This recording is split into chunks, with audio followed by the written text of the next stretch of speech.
wardrobe in my closet. Your girl's going out there to pick up an overtime shift. They called me last night. They said, you want to come in? I said, let me think about it. A couple of $100 in my pocket for fun. Why not? Let's get it, baby. So here I am. I'm about to go out there and work in the hospital that I wanted to work in so desperately and be around the people that I've always wanted to be around. You know, I've come a long way in life. I had all odds stacked against me. I was married to a jellyfish. He had no spine. I mean, this guy was king of bare minimum. He never helped me out with his own children. I was picking them up and dropping them off. I had in-laws in the house, which were his parents. You know, they were loud. They were noisy. They didn't know what time of day it was. You know what I mean? They never went to sleep. They came inside my room while I was studying. Oh my God, you girls, although I got along with my in-laws, they were just, you know, the in-laws, you guys. Oh my God. I had a sister-in-law who was the devil herself. God, did she hate her life. You know, she was married to an alcoholic. She didn't do anything with her life. So she saw me actually climbing up that ladder. She wanted to make sure that I never make it. But your girl pushed even harder. And, you know, I did it for myself. I did it for the people that wanted to see me win, especially son of a bitches like her that wanted to see me fail. So here is your girl today in her uniform, about to get in her car and go work wherever she wanted to work, make that money, and do whatever she wants with her life. I'll never forget, you girls. You know, it was my finals.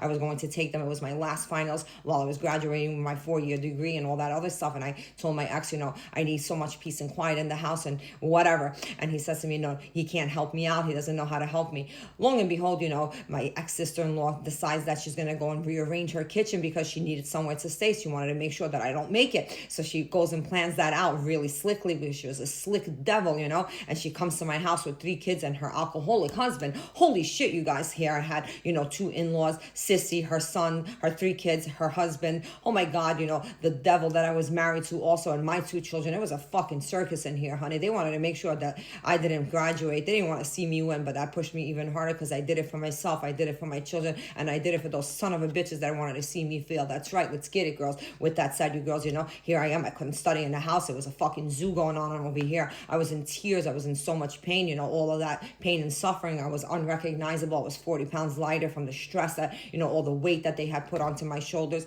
taking care of my children all alone, you know what I mean? So I used to get in my car and I used to, you know, it was freezing cold. I'll never forget during my final exams, I would get in my car, sit in my car, warm it up and sit there for hours studying, you know, with 2 small kids in the back seat. Oh my God, the things that these people have put me through, you know, they wanted to make sure that I didn't make it. But not only did your girl make it, but your girl got her children to stand there and watch their mother get honors. Let's get it, baby. Not only did I graduate, but I got that honors and I was able to say a speech in front of my children. I watched those 2 kids hold hands and jump in the air and applaud for me. And I said to myself, I made it. I watched these children watch me make it. I want you girls to be one of those leaders out there. Don't let anything stop you, because when there's a will, there's a way. Listen to my stories. If I did it, you girls can do it too. So go out there and serve the people this karma that they want to see you fail. Let them know I'm not the fucking one.